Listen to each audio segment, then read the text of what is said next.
जवानी की पहली रात पार्ट 2 वो दोनों कमरे में चली गई और कमरे को लाख कर दिया।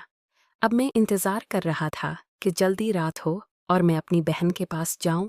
मैं अभी यही सोच ही रहा था। मुझे मेरी उम्मी मुझे एक जगह नौकरी के लिए इंटरव्यू देने जाना है। मैंने कहा, इमी रात के उस वक्त किस जगह जाना है? मेरी उम्मी कहने लगी, एक तो तुम सवाल जवाब बहुत करते हो। बाहर चलो, मैं बताती हूँ। मैंने फिर शर्ट चेंज की क्योंकि शर्ट थोड़ी मेली लग रही थी और फिर मैंने बाइक बाहर निकाली। मेरी उम्मी अब या पहन के आई और मेरे साथ बैठ गई। फिर मुझे जगह बताई कि फिलहाल जगह चलना है और फिर बताने लगी कि वो मेरा बास था ना, पुराना। उसने अपने एक दोस्त से बात है कि है मेरी नौकरी की, तो मैं उसके ऑफिस जा रही हूँ। बस छोटा मोटा इंटरव्यू होगा, बाकी सारी बात मेरे पास ने उससे तय कर ली है और उस सैलरी भी बहुत अच्छी है। मैं जब आया तो ये एक कंस्ट्रक्शन की बड़ी कंपनी का ऑफिस था। मैं भी अपनी अम्मी के साथ इस ऑफिस में आया। मेरी उम्मी ने कहा कि तुम यहाँ वेटिंग एरिया में बैठ जाओ। मैं बस अंदर जा रही हूँ। मैंने देखा तो ऑफिस में रश बिल्कुल नहीं था। मुझे ऐसे फेल हो रहा था कि ऑफिस के कमरे में सिर्फ कोई एक शख्स और मेरी अम्मी कोई ऐसी शर्त लगा लेता हूँ जिससे मेरा काम होने में आसानी हो जाए। अब मुझे यहाँ बैठे हुए हैं। आधे घंटे से ऊपर गुजर गया, मेरी अम्मी नहीं आई। बाहर एक गार्ड बैठा हुआ था। मैंने सोचा कि जाके गार्ड के साथ बैठता हूँ। फिर मैंने जाके गार्ड से पूछा। मैंने कहा, यार ऑफिस में कोई काम नहीं करता है क्या? तो वो कहने लगा, करते हैं लोग, लेकिन इस टाइम ऑफिस ऑफ हो जाता है। आज पता नहीं क्या हुआ साहब को। अब शायद इस गार्ड ने मुझे अम्मी के साथ आते हुए देखा नहीं था। फिर वो कहने लगाया भी है। मेरी उम्मी के दूसरे बास की तरह ये भेक इंसान नहीं था। और फिर वो गार्ड मुझे बताने लगा कि आप यहाँ क्यों आए हैं। फिर मैंने उससे झूठ बोला। मैंने कहा कि मेरी एक रिश्तेदार है, उसने यहाँ नौकरी का इंटरव्यू देना था, तो मैं बिसास को लेके आया हुआ हूँ। तो फिर वो कहने लगा, अच्छा अंदर तुम्हारी अभी रिश्तेदार गई है। मुझे पता नहीं था कि वो तुम्हारे रिश्तेदार है।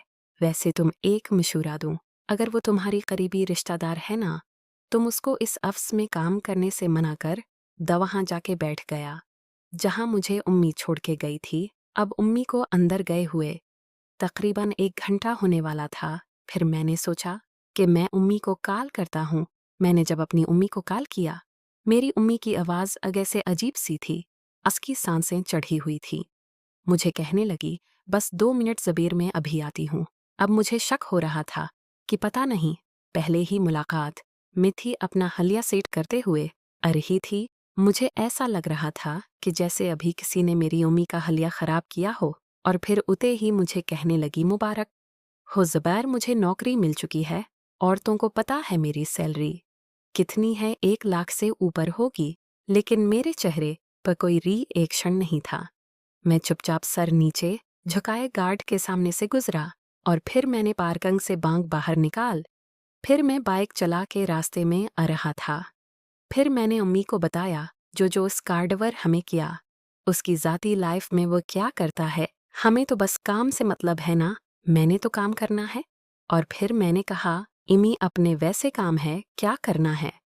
यहाँ पे मेरी उम्मी कहने लगी, ज़्यादा हैवी काम नहीं है, बस कस्टमर डीलिंग है, क्योंकि यहाँ एक कंस्ट्रक्शन की कंपनी का ऑफिस है।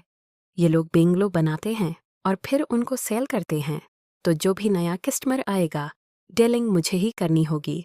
और मैंने सुन रखा था कि इस तरह के काम में औरत को बहुत ज़्यादा कंप्रोमाइज़ होगा करने पड़ते हैं। मैंने कहा, अम्मी ये काम ठीक नहीं है। अब यह काम में औरत को बहुत ज़्यादा कंप्रोमाइज़ करने पड़ते हैं। मैंने कहा, अम्मी ये काम ठीक नहीं है, आप ये जॉब ना करें। अब एक काम करें, अब घर बैठ जाएं। मैं कोई अच्छी सी नौकरी ढूंढता हूँ। मैं अपनी सारी सैलरी आपके हाथ में रखूंगा। इष्ट नहीं भाता। तमाम मालकामने के घर पहुंचा तो घर के मेन दरवाजे की चाबी मेरी अम्मी के पास थी। उसने दरवाज़ा खोला और मैंने बांग अंदर की मेरी उम्मी किचन में चली गई। शायद उसको कुछ काम था और मैं अपनी बहन थुना के कमरे में। थुना के कमरे का दरवाज़ा मक्कासा बंद था। मैंने जैसे ही हाथ लगाया तो खुल गया। मैं जैसे ही कमरे में देखा, अंदर का मंजर देखकर मेरे पैरों तले ज़मीन ही निकल गई। क्योंकि मेरी बहन थिना और उसकी दोस्त आयशा हावर अपने आप को सेट करने लगी। लेकिन मैं अपनी जगह पर खड़ा रहा, मैं वहां से 1 इंच भी नहीं हटा। फिर मुझे मेरी बहन जरा कहने लगी, जबीर भाई अब तो डेट बन के खड़े ही हो गए। लेकिन मैंने उसे कोई जवाब नहीं दिया। मैं 2 मिनट उनको सामने था। ऐसा मंजर हकीकत में मैं अपनी जिंदगी में पहली दफा देख रहा था। और फिर 2 मिनट बाद मैं होश की दुनिया में वापस आया तो मैं उल्टे पांव बाहर आ गया सुना कि दोस्त आयशा जब तक वॉशरूम जा चुकी थी और सुना ने भी अपने आप को सेट कर लिया था। मैं वापस निकल ही रहा था। तौथना कहने लगी, अब क्या फायदा। फिर मैं बाहर हूँ आया और टीवी लाउंज में एके बैठ गया। अब मैं उसी मंजर के बारे में सोच रहा था और फिर इतने में मेरी उम्मी आई मुझे कहने लगी, जबीर घर पे कुछ बनाना नहीं है, क्या हाथ सब भो के सोएंगे। क्या जाओ यह कुछ सामान लेके ओ घर पे कुछ पिका लूं। फिर मैंने कहा, उम्मी अबू को बोल दें, अबू वैसे भी उन्हें वाला है तो ये लेता हुआ उएगा। फिर मेरी उम्मी ने कहा कि खुद ही फोन करके बोल दे, मैं नहीं बोलती।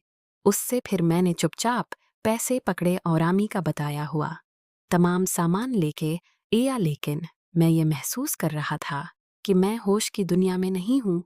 मेरे जहन में बार बार वही मंजर आ रहा था जो मैं उस कमरे में देख के आया था। मेरी बहन इतना खूबसूरत थी, मेरी सोच से कई गुना ज्यादा, और आज पहली दफा मैंने उसकी खूबसूरती को इतने